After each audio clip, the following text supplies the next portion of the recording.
Assalamualaikum warahmatullahi wabarakatuh. Saya Rafa Winata dari Prodi Manajemen dengan NPM 21340251623. Di sini saya akan menjelaskan tentang integral tentu.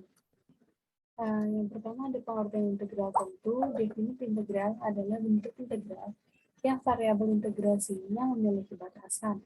Batasan tersebut biasa disebut sebagai batas atas dan batas bawah. Batas variabel integrasi umumnya ditulis di bagian atas dan bawah notasi integral. Karena variabel integrasi memiliki batas, maka hasil integral tentu merupakan suatu bilangan yang pasti dan bukan merupakan penyelesaian seperti halnya integral tak tentu. Lalu bagaimana cara menentukan hasil integral tentu? Simak ulasan di bawah ini. B. Ada aturan dasar integral tentu. Pada notasi integral tentu, terdapat batas atas dan batas bawah untuk variabel integrasinya. Sesuai dengan namanya, batasan tersebut berfungsi untuk membatasi nilai variabel dari fungsi yang akan diintegrasikan.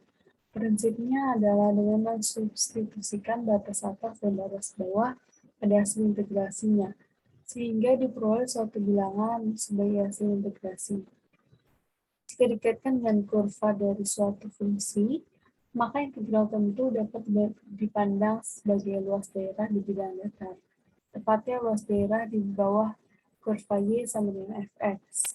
Berdasarkan prinsip tersebut, maka integral tentu dapat diselesaikan dengan menggunakan aturan dasar berikut ini dengan keterangan. B adalah batas atas variabel, A batas atas bawah variabel, fx fungsi yang akan diintegralkan, dx variabel integrasi, fb nilai integral batas atas, dan fa adalah batas integral pada batas bawah. Di sini ada C sifat-sifat integral tentu. Yang pertama, batas atas dan batas bawah sama.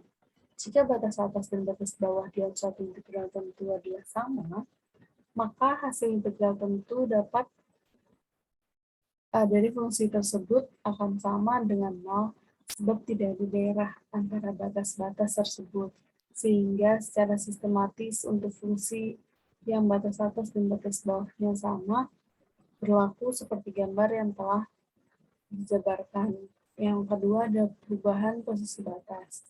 Jika batas atas dan batas bawah dalam integral tentu diubah posisinya, atau batas atas menjadi batas bawah dan batas bawah menjadi batas atas, untuk fungsi integral yang sama, maka akan diperoleh hasil yang sama, namun berbeda tanda. Yang ketiga ada perkalian dengan konstanta. Jika fx adalah fungsi integran dan k merupakan tetapan atau konstanta sebarang, maka integral dari perkalian fx dan konstanta memenuhi sifat berikut ini seperti gambar yang telah dijabarkan. Dan yang keempat ada penjumlahan dan selisih dua fungsi. Misalkan diberikan dua fungsi yaitu fx dan gx, maka integral tentu dari penjumlahan atau pengurangan kedua fungsi tersebut dapat diselesaikan berdasarkan sifat berikut ini. Berikutnya, segitu saja yang bisa saya sampaikan. Kurang lebih mohon maaf. Assalamualaikum warahmatullahi wabarakatuh.